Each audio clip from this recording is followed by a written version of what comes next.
Hi guys, welcome back everybody to part 2 of my reaction to Dodging Disbandment and Other Extreme Sports, a history of Dreamcatcher. So far, we've learned that it's been a very bumpy road for them, so let's see what's gonna happen, what we're going to learn in the second part of this video. So let's begin now, but guys, before you jump in, don't forget, if you'd like to see my exclusive reactions to BTS, Twice, Red Velvet, as well as itzy Project and Island, make sure you check out my Patreon. The link is going to be down below. Okay, let's continue now. Let's go. And then Dreamcatcher dropped You and I. On May 10th, Dreamcatcher released their second album. Don't listen to the music. Don't listen to the I don't want to listen to the music. The Era. 6 songs, a budget update, and a hit on the charts. The comeback peaked at number 3 on the Gaon chart and debuted at number 7 on Billboard World Albums. The comeback centered around their iconic sound while also playing well to industry interests. The styling, choreography, and album maintained their unique traits while also imbuing them with elements of girl crush and EDM, two of the hottest dishes on the table at the moment. The comeback sparked heat in the industry, and the fanbase expanded into the mainstream. This was a good sign, because despite the touring projects Dreamcatcher had done the past year, they had yet to solidify a foothold across the ocean. You and I didn't draw blood in just the Korean market. Suddenly, the international fanbase was stoked from the embers, and Dreamcatcher rose from the ranks of cult favorite to commercial success. It was looking more and more like You and I was going to be the song that solidified Dreamcatcher for good. They had a really good week. And when I say a week, I do mean a week. For a full 7 days, it was Dreamcatcher's world. They received their first ever nomination for a win with You and I, and then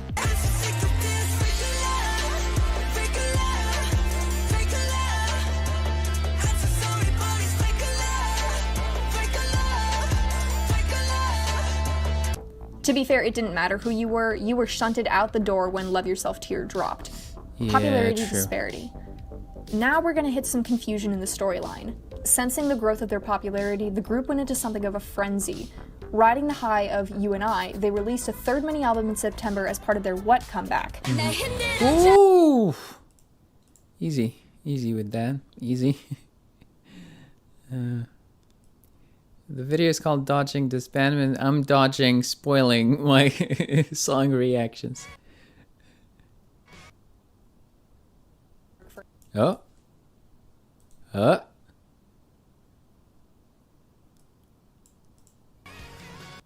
Officially broke the 30,000 sales mark for a mini-album.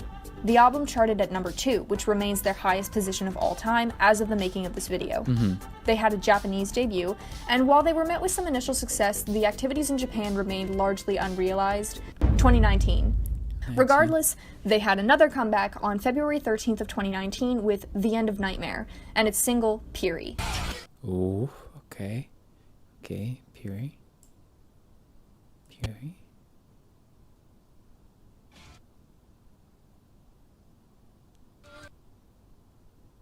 Not listening.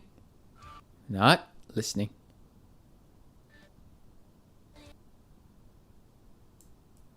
Come on. Was when Happy Face rebranded as Dreamcatcher Company, but some sources also say that it was a sub-label known as Dreamcatcher Company. Bless their hearts, I have no idea what they put in the water at Happy Face. And then off they went on yet another tour. Here's where things start to get Shakespearean, and I mean that in the bucket loads of pathetic fallacy way. And no, pathetic fallacy has nothing to do with the word pathetic meaning desperate or depressing. Rather, everywhere Dreamcatcher went, things started to go wrong. Their concert in Jakarta was completely shut down for reasons that were never explained. There were scheduling conflicts and issues with tickets, and one of the theaters caught fire and burned down. Oh! Everything was going pear-shaped. After the tour, more Japanese promotions were released, but they went nowhere. In hopes of reigniting fan morale, the group opened applications for their official fan club that summer, but even then, little news came out of it and the whole affair slipped under the waves. While Dreamcatcher seemed to be anywhere and everywhere and their comebacks were reaching decent upfront numbers, there was something off about their success. No matter how frequent the comebacks or how long the tours, Dreamcatcher couldn't seem to create a sense of longevity. The spaghetti wasn't sticking to the wall, and after a few weeks of initial success, Dreamcatcher's prominence would fade and take a backseat to everyone else in the industry. They seemed to be relying almost entirely on reappearance power, but in the grand scheme of things, it seemed that not many people outside the immediate fandom would notice that they went silent.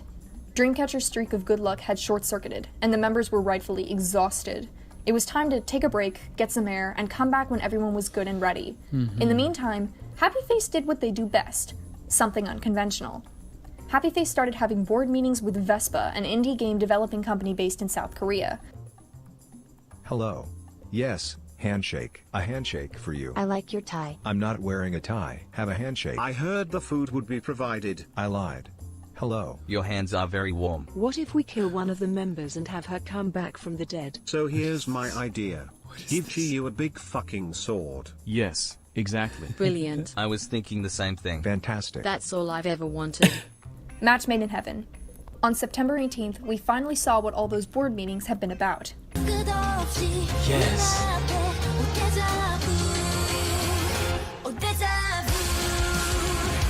Yes. This is an absolute masterpiece, guys. My all-time favorite song by them. It's Deja so Vu good. was unlike anything Dreamcatcher had done before. It's incredible. The comeback was a collaboration with Vespa's mobile game King's Raid, which contributed to the expensive and dramatic visuals in the music video. That usual Dreamcatcher core was now combined with an emotional ballad, Yeah. and it gave them their first charting song in the K-pop Hot 100. Yeah. The album, Rate of Dream, hit number 3 and became their highest-selling album of all time. There was still one milestone that Dreamcatcher and their fandom had yet to crack: a first win on a music show. First win, yes. They'd come close in the past year, but hadn't quite managed to snag one. Yeah. With the emerging success of Deja Vu, they might have their shot. Deja Vu was nominated for a win by SBS's music show, The Show, and many fans crossed their fingers in hopes that Dreamcatcher would take home their first win. That night, 먼저 사전에 집계된 음원 점수입니다. 동영상과 전문가 팬 사전 투표 점수입니다. 여기에 생방송 중 집계된 is it gonna be 투표 점수를 합친 결과 더쇼 초이스의 주인공은 Oh, Everglow. Everglow. Oh, so close. That was so close. I don't have anything against Everglow. They're cool as well. Oh, but man, that was... Wait a second. Wait. They actually got more... They got more votes or whatever it is. Wait. 더쇼 초이스의 주인공은 Oh, no. I just... okay. That was so close. Look, a difference of 11 points. 11 points. 의 주인공은 에버글로우 축하합니다. the winner of the night was Everglow, taking home their first ever win. Right. I'm gonna label this entire section alleged. There are details that can't be confirmed about certain parts of this issue, and there's so many different parts to what happened, and a lot of it is loosely translated from Korean into English. I encourage you to do your own research and come to your own conclusions. Anyway, on to what happened as best as I could research. Just a little while after the show announced its winner, fans and non-fans of Dreamcatcher began speaking out against the final scores, claiming miscalculation and even fraudulent behavior. So, there's a lot of controversy surrounding these numbers here. After the controversy gained some traction, a few fans started to claim that these numbers were already confirmed accurate and that the controversy was based on lies.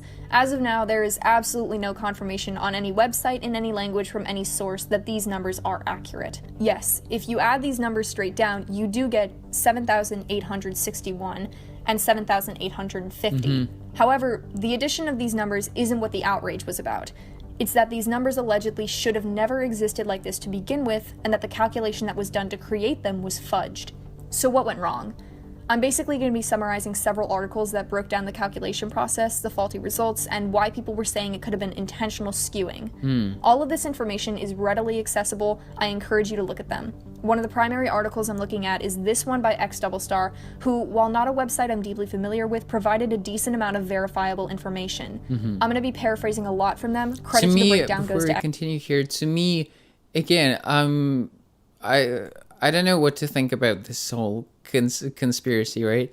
And again, it's alleged, so we don't know if it's actually true.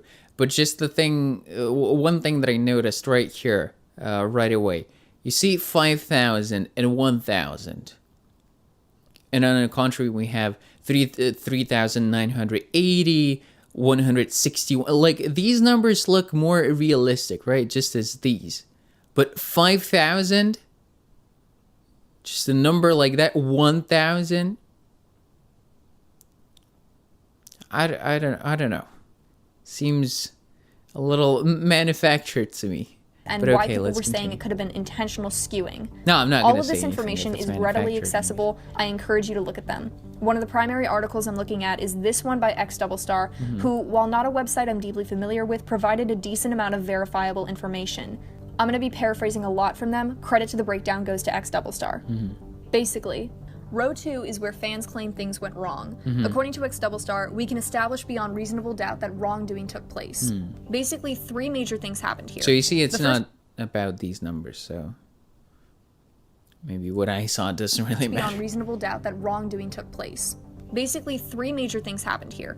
The first is that several points were shaved off of Dreamcatcher's YouTube score. Here is the viewer board of the show. Based on the show's own data, the score Dreamcatcher should have received was 1,472 points, higher than what they were actually given, which means the show had data that gave one result, and yet somehow another number showed up. But the second thing happened in the category Expert Preferences. What is Expert Preferences? It's basically a category where the broadcast can award points to groups based on what they claim are preferences of experts.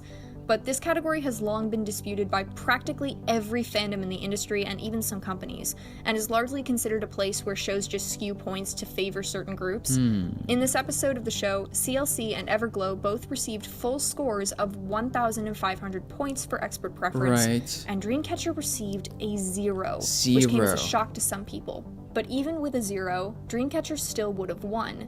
In order for Dreamcatcher to receive the lower final score that they did, the experts had to have given them less than the minimum amount of 0 and then masked it by announcing 0. Here's how that works, and again, these are all just claims as far as I know. Let's say that all the other data the show published in this section, except for expert preferences, was completely accurate. Now, let's remember that the minimum score for expert preference is apparently 0. When you calculate the full score giving Dreamcatcher an absolute 0 in expert preferences, their final score for this section is 1,972 points. But the final score that the show released for Dreamcatcher was 1,850, 122 points below the possible minimum score. How did the show give them a score over 100 points below the minimum? Fans are saying that they gave Dreamcatcher negative points in this category. Allegedly, Dreamcatcher was given negative points in a category where you can't get negative points, which would mean that their score was deliberately subtracted. Dreamcatcher would have been given a false score on behalf of the show, and if these weren't simple computer errors, this would be cheating. Several fans and non-fans alike recalculated the scores using the minimum possible of 1,472 points, and based on the results, even if Dreamcatcher had scored an actual 0 in expert preference, which again is absurd to begin with, they still would have beaten Everglow for first place. This led many fans to conclude that the show fudged Dreamcatcher's score and even subtracted points from it so that they could edge them in just under Everglow. Alleged. If this is what all of that. happened, subtracting points from a group's score is tampering with a group's ability to win, Yeah. and that directly impacts a group's success in the industry. So it's not really a surprise that some fans were disappointed and untrustworthy after the strange results were posted. Now, it's time to remember that this is not, under any circumstances, Everglow's fault. Everglow as a group had absolutely nothing to do with the way the show's scores were calculated. yes, exactly. We should remember that, okay, guys? It's not Everglow who did that, allegedly. Under any circumstances, Everglow's fault. Everglow as a group had absolutely nothing to do with the way the show's scores were calculated, and no one can deny that they are a monster rookie group with tons of support. In the end, this is just as much a blow to Everglow as it is to Dreamcatcher. Everglow worked extremely hard to get where they are, and the last thing they'd want is a fraudulent first win, especially regarding all the heated tensions around rigging right now. And of course, this is not the first time a music show has given a win to the wrong group. In May of 2016, KBS's Music Bank gave first place to AOA for Good Luck, when the actual win belonged to Twice for Cheer Up. In May of 2019, Mnet's M Countdown gave first place to New East for Bet Bet, when the win really belonged to Oh My Girl for the 5th season. Something about the month of May apparently throws everyone's math skills out the window. The difference, of course, is that these shows both made official and public announcements about the mistakes and corrected the math, as well as the true holder of the win. As of the making of this video, SBS and the show have made no such announcement. In fact, the only acknowledgement the show gave to the controversy were public tweets that seemed to passive-aggressively mock the group and the fans for the loss of the first win. And that was that for 2019. 2020. So what's up with Dreamcatcher now? Based on sheer numbers alone, Dreamcatcher is a decently successful group. Their continued sales presence puts them just under Lovelyz, AOA, and Idol. Given their commercial sales and consistent comeback rate, I feel comfortable saying that they're not going anywhere anytime soon. Yes, please. It could be that this underrated narrative comes from a lack of blockbuster success internationally or top 3 status, and as such causes them to fall into the shadows in the eyes of many international fans. It could also be, and this is my personal hypothesis, that many of the struggles Dreamcatcher has gone through point out a distinct attempt by shadier parts of the industry to stifle the growth of an unconventional group. The industry thrives on convention, unfortunately, and deviations from the norm are often denied, sabotaged, or shut down entirely. And yet, despite all that, Dreamcatcher has survived to today. Dreamcatcher are something of an utter fascination. Ever since they first appeared as Minx, they have been doing some serious parkour to keep in the game. Rolling, flipping, and flat out vaulting over Disbandment like they're in the goddamn Olympics. It's pretty damn impressive, I think. So here's to you, Dreamcatcher. Right now, you might be K-pop's Leonardo DiCaprio, but you are by far some of the most unkillable girls in the game. For sure. Though I still have questions as to what you did to that one guy. Dreamcatcher have announced a Japanese comeback this upcoming March, and let's hope that both means actual March and more success in Japan. Go get them, girls.